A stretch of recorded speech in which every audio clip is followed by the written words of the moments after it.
Sir ഒരു കേസിന്റെ കാര്യം സംസാരിക്കാൻ വേണ്ടി വിളിച്ചായിരുന്നേ. ഞാനൊരു സോഷ്യൽ മീഡിയയിൽ ഒരു വിഷയം ഇങ്ങനെ കംപ്ലൈന്റ് ചെയ്യണ്ടേന്നൊക്കെ ഉള്ളേ. അതായത് സത്യം പറഞ്ഞാൽ ഇത് കേൾക്കുമ്പോൾ ഒരു കോമഡി ആയിട്ട് തോന്നും. ഇത് ഈ രേണു സുധി എന്ന് പറഞ്ഞ ഒരു സ്ത്രീ ഉണ്ട് സോഷ്യൽ മീഡിയയിൽ. സാറേ, രേണു സുധി എന്ന് പറയും. ഞാൻ വോയിസ് മൊത്തമായിട്ട് വെച്ചാൽ ഞാനിത് വിളിച്ച ഹരിപ്പാട് പോലീസ് സ്റ്റേഷനിലാണ്. നമ്മുടെ അടുത്ത് വേറെയാണ് പോലീസ് സ്റ്റേഷനും കാര്യങ്ങളൊക്കെ. സാധാരണ എന്തെങ്കിലും കേസോ കാര്യങ്ങളോ ഉണ്ടെങ്കിൽ അങ്ങോട്ടാണ് നമ്മുടെ പാർട്ടിയും കാര്യങ്ങളും പിള്ളേരും എല്ലാവരും ചേട്ടന്മാരും ഒക്കെ ചെയ്തു തരുന്നത്. അങ്ങനെ അവിടെ വെച്ചാണ്. അപ്പോൾ ആ ഒരു രീതിയിലാണ് ഞാൻ അങ്ങോട്ട് വിളിച്ചപ്പം എന്നോട് പറഞ്ഞൊരു കാര്യം എന്താണെന്ന് വെച്ചാൽ, നിങ്ങളുടെ എവിടെയാണ് പോലീസ് സ്റ്റേഷൻ എന്ന് വെച്ചാൽ അവിടെ. അപ്പം ഹരിപ്പാട് മുതുകോളം വലിയ ദൂരവും കാര്യങ്ങളൊന്നും ഇല്ല, അങ്ങോട്ട് ഒരു 10-15 മിനിറ്റിൻ്റെ യാത്രയേ ഉള്ളൂ. ഓക്കെ, അപ്പം നിങ്ങൾ അവിടുത്തെ CSRമായിട്ട് കാര്യങ്ങൾ സംസാരിച്ച് ഇത് പോലീസ് സ്റ്റേഷനിൽ നിൽക്കുന്ന കേസല്ല അവർ പറയുന്നുണ്ട്. എയർപോർട്ട് വിഷയങ്ങളും കാര്യങ്ങളൊക്കെ വരുമ്പോൾ പോലീസ് സ്റ്റേഷനിൽ നിൽക്കുന്ന കാര്യങ്ങളല്ല. അപ്പം ഇപ്പോൾ ഉള്ള തെളിവുകളും കാര്യങ്ങളും ഒക്കെ ആയിട്ട് ഞാൻ വോയിസ് വെക്കാം, കേൾക്കാം, നിങ്ങൾ വോയിസ് കേൾക്കാം ആദ്യം. സോഷ്യൽ മീഡിയ മൊത്തം അവരെ കുറിച്ചുള്ള ചർച്ച വിഷയങ്ങളും കാര്യങ്ങളും ഒക്കെയാണ്. ഇതിപ്പോ വിഷയം എന്താന്ന് വെച്ചാൽ, ഈ സ്വർണ്ണക്കടത്തുമായിട്ട് ഇവർക്ക് ബന്ധമുണ്ട്. അവര് ദുബായിൽ പോകുന്നത് സ്വർണം കടത്താനാണ്, അവര് തിരിച്ചു വരുന്നത് സ്വർണ്ണക്കടത്താണെന്നും പറഞ്ഞ ഒരു യൂട്യൂബ് ചാനലില്ല ഇതിന്റെ കുറെ വോയിസും കാര്യങ്ങളും ഇങ്ങനെ നിരന്തരമായിട്ട് വരുന്നുണ്ട്. അപ്പൊ ഇത് വെച്ചിട്ട് നമുക്കൊരു കേസോ കാര്യങ്ങളോ, കാരണം നമ്മുടെ കേരളത്തിൽ തന്നെ ഒന്ന് ആലോചിച്ച്, എയർപോർട്ടിൽ കൂടെ സ്വർണം കടത്തുന്നു, തിരിച്ചു വരുന്നു. അപ്പൊ ഇവിടുത്തെ ഗവൺമെന്റിനെ ഉൾപ്പെടെ ഇവിടെ കുറ്റപ്പെടുത്തുന്ന രീതിയിലാണ് ഈ ന്യൂസ് പോകുന്നത്. അപ്പൊ അതിന് നമുക്ക് എന്താണ് ചെയ്യാൻ പറ്റുന്നത്? എന്റെ വീട് മുതുകുളത്താ. സിയെ കണ്ട് സംസാരിച്ച കാര്യങ്ങള് ആണല്ലേ. ഇത് ഇച്ചിരി ഗൗരവമായിട്ടുള്ള കാര്യമാണ്. കാരണം ഇപ്പം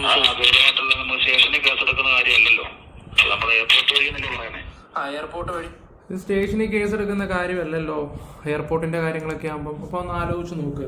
ഇപ്പം എന്താ പറയുക, ഇത് പോലീസ് സ്റ്റേഷനിൽ ഒതുങ്ങത്തില്ല. നമ്മുടെ ഷഫീന ബീബിയുടെ ചാനലിലും പറഞ്ഞിരിക്കുന്ന കാര്യം, പോലീസുകാരെന്നെ കോൺടാക്ട് ചെയ്ത് കഴിഞ്ഞാൽ ഈ കാര്യങ്ങളൊക്കെ കൊടുക്കാമെന്നാണ് അവർ പറയുന്നത്. അപ്പം ഞാൻ ഇത് അവിടെ ചെന്ന് അന്വേഷിച്ചിട്ട് ഇത് എന്താണ് ചെയ്യേണ്ടതെന്ന് പറയുമ്പോൾ അവരുടെ നമ്പറും കാര്യങ്ങളും കൊടുക്കും. ഞാൻ നേരിട്ട് വിളിക്കത്തില്ല, നിങ്ങൾക്ക് എല്ലാവർക്കും അറിയാലോ, എനിക്ക് പേഴ്സണൽ എനിക്ക് കണ്ടുകൂടാ. അതുകൊണ്ട് ഞാൻ നേരിട്ട് വിളിക്കാനോ ഒന്നും പോകത്തൊന്നുമില്ല. ഇതിൻ്റെ പേരിൽ ഒന്നുമില്ല, ഇത് അവരുടെ നമ്പറും കാര്യങ്ങളും കൊടുക്കും. ഈ കാര്യങ്ങൾ എങ്ങനെയാണെന്ന് വെച്ചാൽ കൊണ്ടുവന്നേ പറ്റത്തുള്ളൂ. ഈ ഒരു കാര്യത്തിന് വേണ്ടി വ്ളോഗേഴ്സിൻ്റെ ഇടയിൽ എന്തെങ്കിലും പ്രശ്നങ്ങളും കാര്യം ഉണ്ടെങ്കിൽ പോലും ഞാനത് മറക്കും. കാരണം എത്ര ഗൗരവമായിട്ടുള്ളൊരു വിഷയമാണ്. ഇവരെ അങ്ങനെ വെറുതെ വിടാൻ പറ്റത്തില്ല. ഇത് അത്രയ്ക്ക് ഗൗരവമായിട്ടുള്ള വിഷയമാണ്. കാരണം ഇത്രയും സംഭവങ്ങളും വോയിസും കാര്യങ്ങളൊക്കെ നമ്മൾ സോഷ്യൽ മീഡിയ ഇപ്പോൾ സോഷ്യൽ മീഡിയ ഇട്ടത് ഇങ്ങനെ ഇരിക്കുന്നതിനേക്കാളും ഭേദം ഇവർ കേസ് കൊടുക്കുന്നതായിരിക്കും നല്ലത്. ഇപ്പം എന്നെക്കാളും അത്യാവശ്യം ഈ കേസും കാര്യങ്ങളൊക്കെ ചെയ്യുന്ന ഒരു വ്യക്തിയാണ് ഈ പറയുന്ന ഷഫീന ബീവി. അവർക്ക് ഇത് എന്തുകൊണ്ട് ഇത് കൊടുക്കുന്നില്ലെന്ന് എനിക്കറിയത്തില്ല. അതുകൊണ്ടാണ് ഞാനിപ്പോൾ ഇത് ഇറങ്ങി തിരിച്ചത്. ഞാനെന്തായാലും വിളിച്ചിൻ്റെ ബാക്കിയും കൂടെ ഞാൻ വെച്ച് തരാം. അത് കഴിഞ്ഞിട്ട് ഞാനിപ്പം എന്നോട് പറഞ്ഞ് മറ്റന്നാളെ അല്ലെന്നാണ് പറഞ്ഞത്. അവിടെ ചെന്നിട്ട് ബാക്കി ഞങ്ങൾ ഫോണിൽ കൂടെ സംസാരിച്ചു മറ്റന്നാൾ, എന്നിട്ട് ബാക്കി കാര്യങ്ങളൊക്കെ പറഞ്ഞു തരും. ഈ കാര്യങ്ങളെല്ലാം പറഞ്ഞു തന്നിട്ട് വേണം ഈ ഡാഷ് മോളെ, അങ്ങനെ തന്നെ ഞാൻ പറയത്തുള്ളൂ, ഈ ഡാഷ് മോളെ ഞാൻ ബാക്കി വെക്കാം, പറഞ്ഞാൽ കൂടും.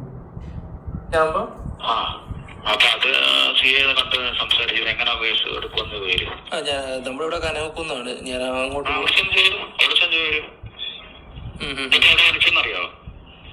ഞാൻ ഹരിപ്പാടാ വിളിച്ചത്. നമ്മുടെ സുഹൃത്തുക്കളൊക്കെ അവിടെ ഉണ്ടായിരുന്നു, അതുകൊണ്ടാണ് ഞാൻ അങ്ങോട്ട് വിളിച്ചത്. ശ്രീകുട്ടനൊക്കെ. ഞാൻ യൂത്ത് കോൺഗ്രസിന്റെ ഒരു വൈസ് പ്രസിഡന്റും കൂടെ അവിടുത്തെ മുതുകുളത്തെ. അതായിരുന്നു. എന്തോ ഓക്കെ. അപ്പൊ നമ്മുടെ അല്ലല്ല. ഓക്കെ. അപ്പൊ അതിന്റെ കാര്യം ശരി.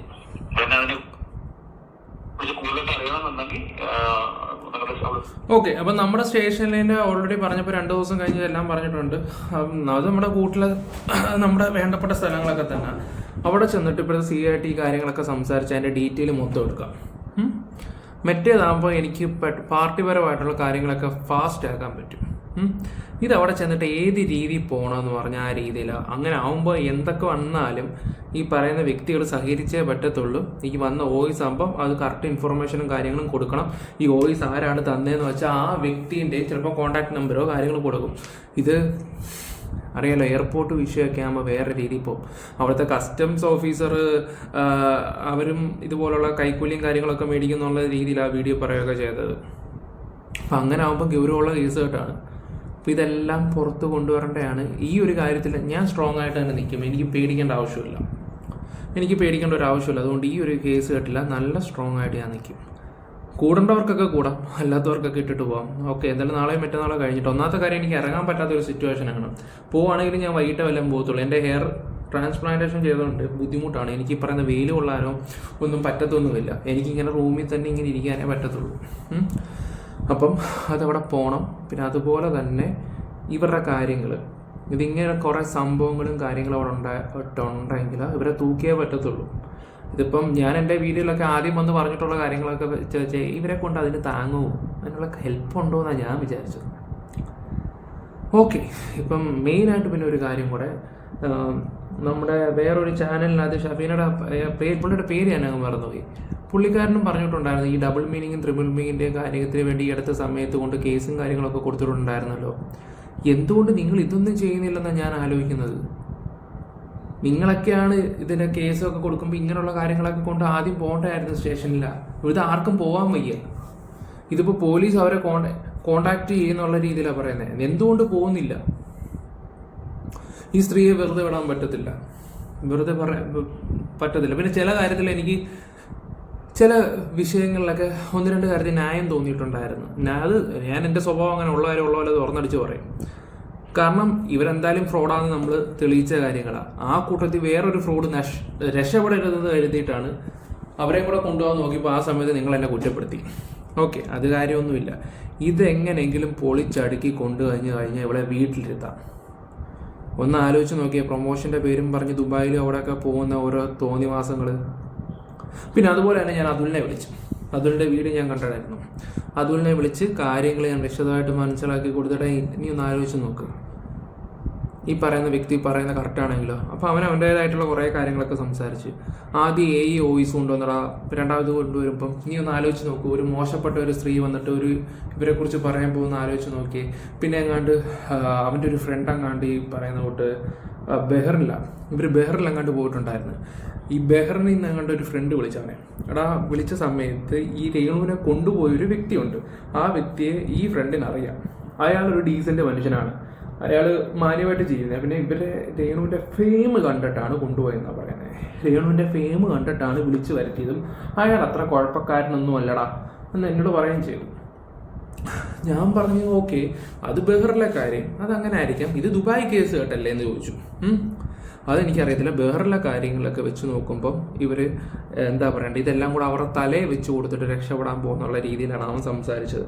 ഞാൻ പറഞ്ഞു അതൊന്നും അറിയത്തില്ല. എന്തായാലും 2 പേര് വന്നിട്ട് ഇപ്പോൾ രംഗത്ത് വന്നിട്ട് ഈ കാര്യങ്ങൾ പറഞ്ഞിട്ടുണ്ട്. 2 പേര്, 2-3 വോയിസ് നമ്മളിപ്പോൾ കേട്ടിട്ടുണ്ട്. അപ്പോൾ ഇത് ഗൗരവമുള്ള കാര്യമാണ്. വെറുതെ വന്ന ഒരാളിങ്ങനെ വോയിസും കാര്യങ്ങളൊക്കെ തരുമോ? അപ്പോൾ അങ്ങനെ ആകുമ്പോൾ ഇത് ഏത് വകുപ്പോ ഏത് രീതിയിലാണെന്ന് വെച്ചാൽ ഈ പറയുന്ന രേണുവിനെതിരെ കേസ് നമ്മളിത് ചെയ്തേ പറ്റൂ, പെടുത്തിയേ പറ്റത്തുള്ളൂ ഇങ്ങനെ ചെയ്തിട്ടുണ്ടെങ്കിൽ. അപ്പോൾ അതിൻ്റെ സഹകരണങ്ങൾ ഈ പറയുന്ന ഷഫീനയാണെങ്കിൽ ഞാൻ വിളിക്കത്തില്ല. പിന്നെ ഞാൻ എന്തായാലും ഇത് കൊടുക്കുന്ന കൂട്ടത്തിൽ ഡീറ്റെയിലും കാര്യങ്ങൾക്കും വേണ്ടി നിങ്ങളുടെ നമ്പർ കൊടുക്കും. ഞാൻ ഈ വീഡിയോ കൂടെ പറയുവാണ്. കാരണം ജനങ്ങൾക്ക് ഗുണത്തിന് വേണ്ടിയെന്നല്ല, ഇതുപോലുള്ളൊരു ഫ്രോഡ് ഈ നമ്മുടെ നാട്ടിൽ നിന്ന് ഇങ്ങനെയൊക്കെ ഉള്ള ദ്രോഹങ്ങളൊക്കെ ചെയ്ത് കൂട്ടുന്നുണ്ടെങ്കിൽ നിങ്ങളൊന്ന് ആലോചിച്ച് നോക്കേ. ഇതിപ്പോൾ കുറേ നാൾക്ക് മുമ്പ് എൻ്റെ ഒരു ഫ്രണ്ട് ഇതിനെക്കുറിച്ച് പറഞ്ഞു. ഞാൻ അത്ര കാര്യമാക്കിയില്ല. അപ്പോഴും എന്താ പറയട്ടെ, അതിനുള്ള ബുദ്ധി ഇല്ലെന്ന് കരുതി നമ്മൾ വിട്ടതാണ്. പക്ഷേ ഇതത്ര വിടേണ്ട കേസ് കേട്ടല്ലെന്ന് ഇപ്പം മനസ്സിലായിട്ടുണ്ട്. എന്തായാലും നിങ്ങളുടെ അഭിപ്രായങ്ങൾ എന്തായാലും പറയുക. Bye, love you guys.